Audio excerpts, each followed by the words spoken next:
Nethra tarot அன்பர்களுக்கு வணக்கம். இன்றைய நாள் இனிமையானதாக அமைய வாழ்த்துக்கள். உங்கள் ஆதரவுக்கு ரொம்ப நன்றி. லைக் பண்ணுங்கள், கமெண்ட் பண்ணுங்கள், ஷேர் பண்ணுங்கள், சப்ஸ்கிரைப் பண்ணுங்கள். இது டேரோவை பற்றிய புரிதல் மற்றும் உங்களுக்கான பலன்கள், பொது பலன்கள், தனிப்பட்ட பலன்களுக்கு வாட்ஸ்அப் பண்ணுங்கள். நம்பர் 8056506597. இந்த வார பலன் பார்த்துருவோம். ஓகேங்களா? Okay,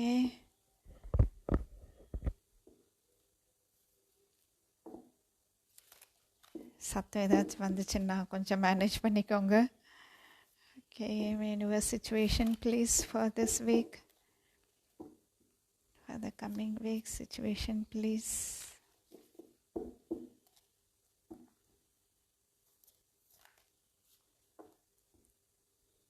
Situation please.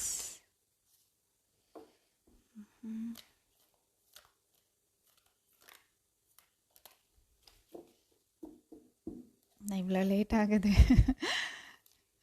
Situation please. Okay.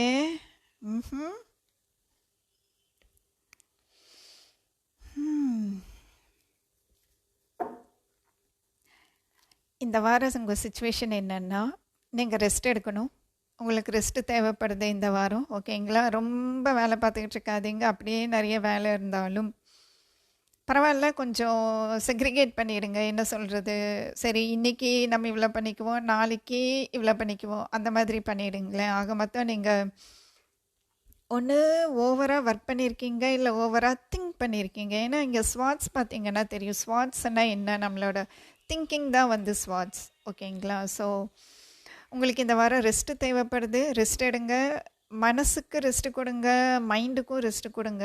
ஓகேங்களா? அது மட்டும் இல்லை, நீங்கள் இன்கேஸ் நீங்கள் ஃபேமிலியை விட்டு தூரமாக இருக்கீங்க, ஒன்று நீங்கள் ஸ்டூடெண்ட்டாக இருக்கீங்க, படிச்சிட்ருக்கீங்க, இல்லை பேரண்ட்டாக இருக்கீங்க, ஒர்க் பண்ணிக்கிட்டு இருக்கீங்க, குழந்தைங்க ஒரு பக்கம் இருக்குது, நீங்கள் ஒரு பக்கம் இருக்கீங்க, இல்லை நீங்கள் ஒரு பக்கம் இருக்கீங்க, உங்கள் பார்ட்னர் ஒய்ஃபாக இருந்தால் ஹஸ்பண்ட் குழந்தைங்க ஒரு பக்கம் இருக்காங்க, இல்லை ஹஸ்பண்டாக இருந்தீங்கன்னா ஒய்ஃப் குழந்தைங்க இன்னொரு பக்கம் இருக்காங்க, அந்த மாதிரி இருக்குது அப்படின்னாலும்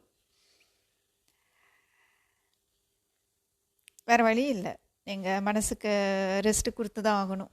ஓகேங்களா? அவங்கள பற்றியே நினச்சிட்ருக்கணுன்ட்டு கிடையாதுன்னு நான் சொல்ல மாட்டேன். ஏன்னா பேரண்ட்டோட மனசு எப்படி இருக்கும் அப்படிங்கிறது எனக்கு நல்லா தெரியும். ஓகேங்களா? அதனால் அதாவது எனக்குமே பசங்க தூரமாக தான் இருக்காங்க. நான் ஒரு பக்கம் இருக்கேன், என் பசங்க ஒரு பக்கம் இருக்காங்க. அது 2 பேர் வேறு வேறு பக்கம் இருக்காங்க, படிச்சிட்ருக்காங்க. அதனால் நிறைய தடவை நானே இந்த எனர்ஜியில் தான் இருப்பேன், அவங்கள பற்றி நினச்சிட்டே. ஓகேங்களா? அதனால் பரவாயில்ல, அந்த நினைப்பு இருக்க தான் செய்யும். எல்லாம் நல்லபடியாக நடக்கும், கவலைப்படாதீங்க. நீங்கள் அவங்கள நினச்சி நீங்கள் வருத்தப்படணுன்னு அவசியம் கிடையாது. கடவுள் இருக்கார். ஓகேங்களா? அவர் எப்பவுமே கூட இருப்பார், அவங்க கூட. அதனால் அவங்க பத்திரமா இருப்பாங்க. ஓகேங்களா? என்னன்னு தெரில, கொஞ்சம் இமோஷ்னல் ஆகுது. ஏன்னா நானே அந்த எனர்ஜியில் தான் இருக்கேங்கும் போது எனக்கே ரொம்ப ரெசனேட் ஆகுது. சரி, மேபி நம்ம கிளாரிஃபை பண்ணலாம். இன்கேஸ் நீங்கள் ரிலேஷன்ஷிப்பில் இருக்கீங்க, பேசாமல் இருக்கீங்க, நீங்கள் நோ கான்டாக்டில் இருக்கீங்க. ஏன்னா ஃபாரஸ் வாட்ஸ் வந்து நோ கான்டாக்டும் தான் வரும். ஸோ நோ கான்டாக்டில் இருந்தாலும் அதை பற்றி ரொம்ப இது ஓவர் திங்கிங் எனர்ஜி கிடையாது. நீங்கள் அக்கறையில் பாசத்தில் தான் அவங்கள நினைக்கிறீங்க, அது புரியுது. ஓகேங்களா? மேம் இது என்ன மேம் கையில் ஏதோ எழுதியிருக்கீங்க, நானே இப்போ தான் கவனிக்கிறேன். என்னங்க மேம் இது மிராக்கல் கோடு எழுதியிருக்கீங்க அப்படின்ட்டு, இல்லையா? ஓகே, இருக்கீங்க அப்படின்னாலும் பரவாயில்ல, எல்லாமே சுமூகமாயிடும், நல்லது நடக்கும், கவலைப்படாதீங்க. சரிங்களா? ஓகே, சேலஞ்ச் பார்த்துருவோம். நம்ம இது பண்ணலாம். ஓகேங்களா? கிளாரிஃபை பண்ணணும் அப்படின்ட்டு தோணுச்சுன்னா நான் கிளாரிஃபை பண்ணுறேன். சேலஞ்ச் பார்த்துருவோம். Universe challenge for this week. Challenge. Wow, oh my god, என்னது இது? Ace of pentacles, 2 of cups சேலஞ்சில் வருது. மேம் இது சிச்சுவேஷன்லேயோ அவுட்கம்லேயோ வந்தால் இவ்வளோ அழகாக இருக்கும். என்னங்க மேம் இது? Ace of pentacles, 2 of cups சேலஞ்ச்லேயே வரணும். என்னன்னா இப்போது இது ரொம்ப ஸ்பெசிஃபிக்கான மெசேஜ். இது வந்து எல்லாத்துக்குமே ரெசனேட் ஆகுமாங்கிறது எனக்கு தெரியாது. இது எஸ்பெஷலி ரிலேஷன்ஷிப்பில் இருக்கிறவங்களுக்கு வருது. இன் கேஸ் நீங்கள் ஒருத்தர் கூட பழகிட்டுருக்கீங்க, இப்போ வந்து ஒழுங்காக பேசுகிறதில்ல, கொஞ்சம் அமைதியாக இருக்குது, சூழ்நிலை வந்து அமைதியாக இருக்குது அப்படின்னா அந்த ஒரு என்ன சொல்கிறது, இன்கேஸ் மீட் பண்ணும் அப்படின்னு நினைக்கிறீங்கன்னே வச்சுக்கோங்களேன். அப்படி மீட் பண்ணும்போது அதை இனிஷியேட் பண்ணுறதுக்கு உங்களுக்கு ஒரு ஹெசிடேஷன், என்ன சொல்கிறது, தயக்கம். ஓகேங்களா? அது மட்டும் இல்லை, இன்னும் ஒரு சில பேர்த்துக்கு இது இன்னுமே ரொம்ப ஸ்பெசிஃபிக்காக வருது. இன்னும் ஒரு சில பேர்த்துக்கு எப்படின்னா, நீங்கள் தனிமையில் இருக்கும்போது புது ஃப்ரெண்ட்ஷிப் ஒன்று வரும். ஓகேங்களா? அந்த புது ஃப்ரெண்ட்ஷிப்பை அக்செப்ட் பண்ணிக்கிறதுக்கு உங்களுக்கு தயக்கமாக இருக்குது. உங்களுக்கு அதில் விருப்பம் இல்லைன்னு வைங்களேன். உண்மையை சொல்லணுன்னா, நான் வந்து அவங்க கூடவே தான் திரும்பவும் போய் சேருவேன், எனக்கு புதுசாக யாரும் வேண்டாம், எனக்கு அவங்களே தான் வேணும் அப்படின்னு நீங்கள் நினைப்பீங்க. ஸோ புதுசாக வர்ற ஒரு நபரை ஏற்றுக்கிறதுக்கு உங்களுக்கு தயக்கமாக இருக்குது, சிரமமாக இருக்குது. ஆனால் அந்த எனர்ஜி வந்து ரொம்ப, என்ன சொல்கிறது, ரெஸ்பெக்ட் பண்ணுற எனர்ஜின்னு வைங்களேன். உண்மையாலுமே உங்களுக்கு அவங்க கூட ரொம்ப ஒரு, என்ன சொல்கிறது, ஹார்மோனியஸாக போகும். இப்போ இதுக்கு முன்னாடி வந்து நீங்களே தான் அந்த ரிலேஷன்ஷிப்க்கு எல்லா எஃபர்ட்ஸும் போட்டிருப்பீங்க, அந்த சைட்லேருந்து ஒரு எஃபர்ட்டும் வந்திருக்காது, இல்லை கம்மியான எஃபர்ட்ஸ் தான் வந்திருக்கும், ஈக்குவல் கிவ் அண்ட் டேக் இருந்திருக்காது.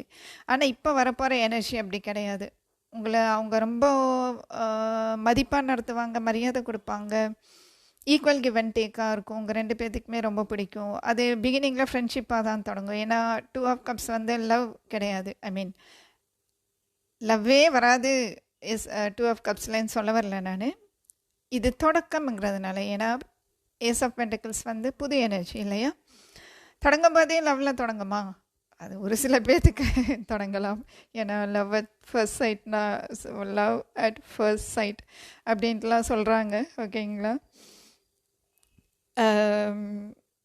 அப்படி இருக்கிறதுக்கு வாய்ப்பு கம்மி 2 ஆஃப் கப்ஸ் வரும்போது. அது ஃப்ரெண்ட்ஷிப்பாக தான் தொடங்கும். ஓகேங்களா? ஸோ ஃப்ரெண்ட்ஷிப்பாகவே இருந்தாலும் கூட உங்களுக்கு அதை அக்செப்ட் பண்ணுறதுக்கு ஒரு தயக்கம்னு வைங்களேன்.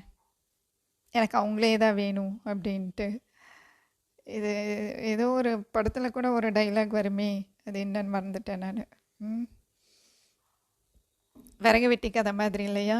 தேவதை வந்து எத்தனை விறகு, ஐ மீன் எத்தனை இது கொடுத்தாலும், வெள்ளி தங்கம் என்ன கொடுத்தாலும், அவர் ரொம்ப நியாயமான விறகு வெட்டி அவர் என்ன வேணும்னு கேட்டார். அந்த கதை உங்களுக்கே தெரியும் இல்லையா? அந்த மாதிரி இருக்கீங்க. ரொம்ப நியாயமாக இருக்கீங்க, நேர்மையாக இருக்கீங்க, ரொம்ப அழகாக இருக்குது உண்மையை சொல்லணுன்னா. வா, சரி, அவுட்கம் என்னன்னு பார்ப்போம். இது எங்கே வைப்போம், தெரியுது தானே? My universe outcome, please. This is so beautiful. Universe outcome for this week, please. Wow. Oh my God. My goodness. நிஜமாக சொல்கிறேன், ரொம்ப அழகாக இருக்குது இந்த வீக். நிஜமாக இது என்ன சொல்கிறது, எனக்கு வார்த்தையே கிடையாது எக்ஸ்ப்ரெஸ் பண்ணுறதுக்கு, அவ்வளோ அழகாக இருக்குது. ஓ, இங்கே பாருங்களேன், கீழே வேறு ஒன்று இருக்குது. நான் 2 தான் வந்திருக்குன்னு நினச்சேன், 3 வந்திருக்கு பாருங்கள். அதாவது நிறைய பேர் தனிமையில் இருக்கீங்க, சரிங்களா? இப்போது ஜூன் மந்த்லி ரீடிங் நம்ம இப்போ தானே பார்த்தோம். இங்கே பாருங்களேன், மெசேஜ் வருது. என் பையன்கிட்ட இருந்து தான் மெசேஜ் வருது. மெசேஜ் சத்தம் கேட்டுச்சா என்னன்னு தெரியல உங்களுக்கு, வாட்ஸ்அப் மெசேஜ். ஓகே,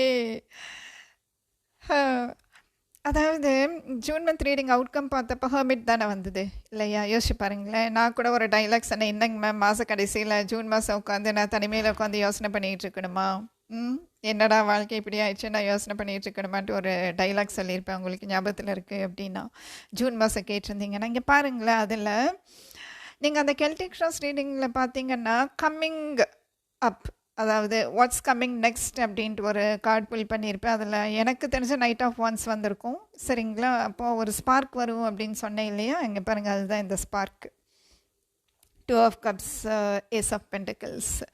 ஓகேங்களா? அது வந்து புது ஸ்பார்க்குன்ட்டு அர்த்தம் அப்போது. ஓகேங்களா? ஏன்னா எப்படி இருந்தாலும் நம்ம வீக்லி ரீடிங் பார்க்கும்போது அந்த overall energy of the month வந்து மாறாது, சரிங்களா? மந்த்லி ரீடிங் பார்த்துட்டோம் அப்படின்னா அந்த மந்த்துக்குள்ளே தானே வீக்லி ரீடிங்ஸ் பார்த்துக்கிட்டு இருக்கோம். உங்களுக்கு புரிஞ்சு தானே? எப்படி ரெசனேட் ஆகுது பாருங்களேன் ஹெர்மிட்டு. மேம் என்னங்க மேம் ஜூன் மந்த் எண்டிங்கில் தானே ஹர்மிட் வரும், இது என்னங்க மேம் பிகினிங்லேயே ஹர்மிட் சொல்கிறீங்க? ஓகே, அப்படி இல்லை சரிங்களா. ஸோ தனிமையிலேருந்து நீங்கள் வெளியில் வர போகிறீங்க. இது வந்து கடவுள் பண்ணுற செயல். வீல் ஆஃப் ஃபார்ச்சூன் வந்து வந்துருச்சுன்னா ஒரு ரீடிங்கில் அது நம்ம கையில் இல்லைன்னு அர்த்தம் இல்லையா? அப்போது இந்த ஆசை நிறைவேறது பாருங்களேன், அந்த அந்த சேஞ்ச் வந்தாலும் அது உங்கள் விருப்பப்படி தான் இருக்குது. உங்கள் விருப்பப்படிங்கிறத விட இங்கே ஏன்னா அது 2 of cups ace of pentacles challenge பொசிஷனில் வர்றதுனால 9 ஆஃப் கப்ஸ் வரும்போது ஹெர்மிட் கூட வீல் ஆஃப் ஃபார்ச்சூன் கூட 9 ஆஃப் கப்ஸ் வரும்போது உங்கள் மனசுக்கு பிடிச்ச மாதிரி இருக்கும் அந்த மாற்றம். உங்கள் ஆசைகளை பூர்த்தி பண்ணுற மாதிரியான மாற்றம் தான் வரப்போகுது. ஓகேங்களா? ஸோ அந்த தனிமையிலேருந்து நீங்கள் வெளியில் வருவீங்க. கடவுள் வந்து அதுக்கான சூழ்நிலையை அவரே அமைச்சு கொடுத்துருவாரு, பிரபஞ்சம் நடத்தி கொடுக்கும். ஆனால் சேலஞ்ச் என்னென்னா அதை நீங்கள் அக்செப்ட் பண்ணிக்கணும். அங்கே தான் விஷயமே இருக்குது. இந்த 2 ஆஃப் கப்ஸை நீங்கள் அக்செப்ட் பண்ணிக்கிறீங்களாங்கிறதுல தான் விஷயமே இருக்குது. இப்போது பண்ணிக்கிறீங்களா? அது நீங்கள் தான் முடிவு பண்ணணும். உங்கள் கையில் தான் இருக்குது. வீல் ஆஃப் ஃபார்ச்சூன் நடக்க தான் போகுது.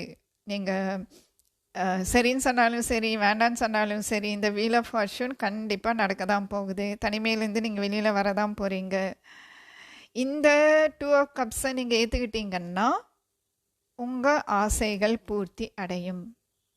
ஏன்னா ஏன் 4 ஆஃப் ஸ்வாட்ஸில் இருக்கீங்க? ஆசைகள் பூர்த்தி ஆகலை தானே, அதனால தானே 4 ஆஃப் ஸ்வாட்ஸில் இருக்கீங்க. ரிலேஷன்ஷிப்பை சொல்லிக்கிட்டு இருக்கேன் நான். ஓகே, இதை நம்ம ஒன்று பண்ணுவோம். இதை கீழே வச்சுருவோம். இந்த எனர்ஜிஸ் ரொம்ப அழகாக இருக்குது, இதை மேலே வைப்போம். ஓகேங்களா மேம்? எங்களுக்கு ஹெர்மிட் நீங்கள் மேலே முன்னாடி தெரிகிற மாதிரி ஹெர்மிட் வைக்காதீங்க மேம். இந்த ஹெர்மிட்டு 4 ஆஃப் ஸ்வாட்ஸ் எல்லாம் கீழே தள்ளிடுங்க. ஓகே சரி. ஓகே, ரொம்ப அழகாக இருக்குது சரிங்களா. ஆக மொத்தம் தனிமையிலேருந்து வெளியில் வந்துடுவீங்க இந்த வாரம் சரிங்களா. எவ்வளோ நேரம் ஆயிருக்குன்னு தெரியலையே. ஓகே பரவாயில்ல. ரீடிங் கொஞ்சம் நீளமாக போனாலும் நீங்கள் ரீடிங்கை ஃபுல்லாக பார்க்குறதுங்கிறது எனக்கு ரொம்ப அது என்ன சொல்கிறது, அளவு கடந்த சந்தோஷமாக இருக்குது. ரொம்ப நன்றி சரிங்களா. ரொம்ப நாள் கழிச்சு நான் கிட்டத்தட்ட 1/2 மணி நேரம் நான் ஜூன் மந்த் ரீடிங் போட்டது. நீங்கள் அவ்வளோ ஒரு பொறுமையாக உட்காந்து கேட்டிருக்கீங்க, பார்த்துருக்கீங்க. ஃபஸ்ட் டைம் நான் கெல்டிக் கிராஸ் பண்ணியிருக்கேன் சேனலுக்காக. ரொம்ப நன்றி, ரொம்ப நன்றி. ஓகே, கைடன்ஸ் பார்த்துருவோம். Universe guidance please. வாவ், உடனேயே வந்துருச்சு பாருங்களேன் கார்டு. 10 ஆஃப் ஒன்ஸ் மாறவே இல்லை. அதாவது நீங்களாக தான் வந்து பாரத்தை சுமந்துட்டுருக்கீங்க. உண்மையாலுமே அதுதான் உண்மை. ஏன்னா எத்தனை தடவை ஷஃபில் பண்ணிவிட்டு அப்பவும் 10 ஆஃப் ஒன்ஸ் அப்படியே தான் இருக்குது. அந்த பாரத்தை நினச்சி தான் 4 ஆஃப் ஸ்வாட்ஸில் இருக்கீங்க. உண்மை சொல்லணுன்னா வேண்டாம், அந்த பாரத்தை இறக்கி வச்சுருங்க. அது என்ன பாரமாக வேணாலும் இருக்கட்டுமே, பாரத்தை இறக்கி இங்கே வச்சுருங்க வீல் ஆஃப் ஃபார்ச்சூன் மேலே. ஓகேங்களா? வீல் ஆஃப் ஃபார்ச்சூன் தானே பிரபஞ்சம், வீல் ஆஃப் ஃபார்ச்சூன் தானே கடவுள் இல்லையா? அதனால் பாரத்தை இறக்கி வீல் ஆஃப் ஃபார்ச்சூன் கிட்ட கொடுத்துருங்க. கடவுள் பார்த்துக்குவார் சரிங்களா. கண்டிப்பாக நீங்கள் வேற ஒரு கோணத்தில் பார்த்து தான் ஆகணும். ஏன்னா bottom of the deck hanged man இருக்குது. அதே கோணத்திலே உட்காந்துட்டு இருக்காதீங்க, வேறு கோணத்தில் யோசனை பண்ணி பாருங்கள் சரிங்களா. ஒரு சர்ப்ரைஸ் இருக்குது. பேஜ் ஆஃப் கப்ஸ் வந்துச்சுன்னா மெசேஜ் மட்டும் இல்லை, பேஜ் ஆஃப் கப்ஸ் வந்து சர்ப்ரைஸும் தான். இங்கே பாருங்களேன் ஹெர்மிட், இங்கே பாருங்கள் ஹெர்மிட்டோட குட்டி வருஷன் தான் வந்து 5 ஆஃப் கப்ஸ். ஓகேங்களா? அதுலேருந்து வெளியில் வந்துடுங்க. 5 ஆஃப் கப்ஸ்லேருந்து ஹெர்மிட்லேருந்து, ஐ மீன் ஹெர்மிட்னா நான் சொல்லியிருக்கேன் ஜூன் மாதம் உங்களுக்கு ஒரு தெளிவு கிடைக்கும். அது இந்த வீல் ஆஃப் ஃபார்ச்சூன் மூலியமாக கூட இருக்கலாம் இல்லையா, சொல்லுங்கள். ஸோ நீங்கள் ரொம்ப இப்படியே இந்த லிம்போன்ட்டு ஒரு ஸ்டேஜ் சொல்லுவாங்க. ஹேங்டு மேன் வந்துச்சுன்னா லிம்போன்னா என்ன அர்த்தம்னா ஒரு ஆக்ஷனையே எடுக்காமல் அப்படியே உட்காந்துட்ருக்கிறதுன்னு வைங்களேன். ஒரு மந்தத்தன்மைன்னு சொல்லிட முடியாது, பட் ஸ்டில் ஒரு ஆக்ஷனே எடுக்காமல் அப்படியே உட்காந்துட்ருக்கிறது. அதே மனநிலையில் அதே ஒரு சுச்சுவேஷனில். இப்போ பெட் மேலே உட்காந்துட்ருக்கீங்கன்னா, ஒரு உதாரணத்துக்கு ஒரு குட்டி உதாரணம் சொல்கிறேன் சரிங்களா. பெட்டில் உட்காந்துட்ருக்கீங்க, கன்னத்தில் கையை வச்சுட்டு பெட்டில் உட்காந்துட்ருக்கீங்கன்னா எந்திரிக்க மாட்டேங்கிறீங்க.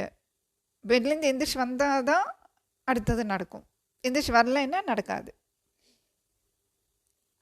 ஓகேங்களா? ஸோ கைடன்ஸ் வந்து 10 ஆஃப் பென்டக்கிள்ஸ். ஒரு விஷயம் நீங்கள் புரிஞ்சுக்கணும். இப்போ வர்ற wheel of fortune plus ace of pentacles plus 2 of cups வந்து உங்களுக்கு 10 ஆஃப் பென்டக்கிள்ஸ்க்கு கொண்டு போகும். அதாவது லாங் டேர்ம் ரிலேஷன்ஷிப்க்கு கொண்டு போகும். ஓகேங்களா? நிலைத்து நிற்கக்கூடிய ஃப்ரெண்ட்ஷிப் தான் இந்த வாரம் வரப்போகுது. அது லவ்வாகவே இருக்கலாம். ப்ராக்டிக்கல், அதாவது ஒரு சில பேர் நீங்கள் என்ன சொல்கிறது, கனவுலேயே இருப்பீங்கன்னு வைங்களேன். நான் தப்பு சொல்ல வரல, ஓகேங்களா? இப்போ கரண்ட்டில் இருக்கிற ரிலேஷன்ஷிப்பை பற்றி ஒரு கனவு தான் இருக்குமே ஒழிய, இது இது இப்படி நடந்தால் எப்படி இருக்கும், அப்படி நடந்தால் எப்படி இருக்கும் அப்படிங்கிற அந்த பகல் கனவு பாருங்கள். மறுபடியும் என்ன தப்பாக நினைக்காதீங்க. பகல் கனவுங்கிறது தப்பு கிடையாது. பட் ஸ்டில் அதில் ஒரு நெகட்டிவ் மீனிங்கும் இருக்குது. நான் அந்த மீனிங்கில் சொல்ல வரேன்னு நீங்கள் நினைக்க வேண்டாம். இப்போ இருக்கிற இப்போ நீங்கள் கரண்ட்டில் இருக்கிற ரிலேஷன்ஷிப் வந்து நிஜத்தில் சாத்தியமாங்கிறது உங்களுக்கு தெரியாமல் இருக்கீங்க. அதுதான் உண்மை. அதை நீங்கள் ஒத்துக்க தான் வேணும். சரிங்களா? இது நிறைய பேருக்கு ரெசனேட் ஆகலாம். ஓகேங்களா? அதனால தான் நீங்கள் இப்படி இருக்கீங்க. ஆனால் இந்த வாரம் வரப்போகிறது அப்படி கிடையாது. ஏஸ் ஆஃப் பென்டிகல்ஸுங்கிறது நிஜத்தில் நடக்கக்கூடிய விஷயம், நிஜத்தில் சாத்தியம் ஆகக்கூடிய விஷயம்தான் ஏஸ் ஆஃப் பென்டிகல்ஸ். இதே ஏஸ் ஆஃப் கப்ஸ் வருதுன்னு வச்சுக்கோங்களேன், அது வந்து ஒரு ஒரு ஃபீலிங், இமோஷன் அதோடு நின்றுக்கும். அந்த ஃபீலிங் நிஜத்தில் சாத்தியமாகுமா, ஒரு ப்ராக்டிகாலிட்டிக்கு வருமா அப்படின்னா அது கொஸ்டின் மார்க் தான். ஆனால் ஏஸ் ஆஃப் பென்டிகல்ஸ் அப்படி கிடையாது. இன்றைக்கும் என் தொண்டையில் என்னவோ நடக்குது, பேசுகிறதுல தான் விஷயமே இருக்குதுன்னு நினைக்கிறேன் அநேகமாக உங்களுக்கு. அது மட்டும் இல்லை, உங்கள் வேல்யூஸ் பாருங்கள், உங்கள் ட்ரெடிஷன் பாருங்கள். நம்மளுடைய அதுக்காக நம்ம கல்ச்சர், பாரம்பரியம் அதிலேயே தான் போகணும் அப்படிங்கிறதெல்லாம் கிடையாது. ஐ மீன், எப்படி சொல்ல வரேன் அப்படின்னா, இப்போது நம்மளுடைய பாரம்பரியம், நம்மளுடைய அந்த வேல்யூஸ் என்ன சொல்கிறது,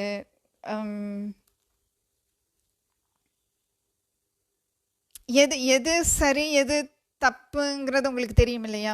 நான் சிம்பிளாக சொல்கிறேனே, ஏன்னா அந்த வேல்யூஸுங்கிறது எனக்கு என்னன்னு தெரில. ரீசண்டாக இங்கிலீஷோட வேர்ட்ஸ் எனக்கு டக்குன்னு தமிழில் வரமாட்டேங்குது. ஓகேங்களா? ஸோ அந்த வேல்யூஸ் நம்மளுடைய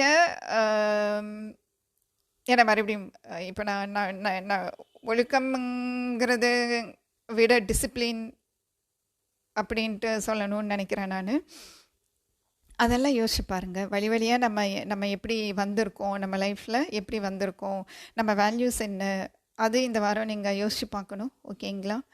வேல்யூஸ்லேருந்து வெளியில் போயிட்டோமா அப்படின்ட்டு நீங்கள் யோசிக்கணுன்ட்டு நான் சொல்ல வரல. ஓகேங்களா? தயவு செஞ்சு வேல்யூஸ் என்னன்ட்டு நீங்கள் தமிழில் பாருங்களேன். VALUES. நீங்கள் சில சமயம் நான் இங்கிலீஷில் சொல்லும்போது தமிழில் டக்குன்ட்டு வரல அப்படின்னா நீங்கள் எனக்கு கமெண்ட் பண்ணுறீங்க, ரொம்ப தேங்க்ஸ். சரிங்களா? அது எனக்கு தெரியாமல் இல்லை, டக்குன்னு வரமாட்டேங்குது பேசும்போது, அதுதான், வேற ஒன்றும் இல்லை. ஓகேங்களா? ஓகே, அதனால் நீங்கள் ஒன்று இந்த வாரம் புரிஞ்சுக்கோங்க. கடவுள் இந்த வாரம் அனுப்ப போகிற அந்த பர்சன் நிலச்சி நிற்கக்கூடிய ரிலேஷன்ஷிப் தரக்கூடியவங்க. ஓகேங்களா? அது உங்கள் வேல்யூஸ்க்கு, உங்கள் குடும்ப ஃபேமிலி வேல்யூஸ், ஓகே, உங்கள் ஃபேமிலி வேல்யூஸ்க்கு சரியாக வரும், அது பொருந்தி வரும். ஓகேங்களா? கவலைப்படாதீங்க, அதில் உங்களுக்கு எந்த சந்தேகமும் தேவையில்லை. ஓகேங்களா? எனக்கு தெரிஞ்சு இதுக்கப்புறம் கிளாரிஃபை பண்ணணுன்னு அவசியம் இல்லைன்ட்டு தோணுது. ரொம்ப அழகாக இருக்குது இந்த வார மெசேஜ். வரப்போகிற அந்த புது எனர்ஜி, வரப்போகிற அந்த புது பர்சனை நீங்கள் சந்தோஷமாக ஏற்றுக்கோங்க. அந்த ஃப்ரெண்ட்ஷிப்பை நீங்கள் ஏற்றுக்கோங்க. ஏன்னா இங்கே டைரெக்டாக ரிலேஷன்ஷிப்புன்னு வரல, ஒரு புது ஃப்ரெண்டு வருவாங்க இந்த வாரம். கண்டிப்பாக அவங்கள அக்செப்ட் பண்ணிக்கோங்க. அந்த ஃப்ரெண்ட்ஷிப்பு மலரட்டும், தொடரட்டும், ரொம்ப அழகாக போகும். உங்களுக்கும் உங்களுடைய ஆசைகள் எல்லாம் நிறைவேறும். நீங்களும் சந்தோஷமாக இருப்பீங்க அவங்க கூட. இருங்களேன், சந்தோஷமாக இருங்களேன். ஏன் இப்படி 4 hours எனர்ஜியில் இருக்கீங்க, லோன்லியாக ஃபீல் பண்ணிகிட்டு இருக்கீங்க? வேண்டாம், அந்த புது ஃப்ரெண்ட் வரட்டு, புது ஃப்ரெண்ட் கூட ஹாப்பியாக இருங்க.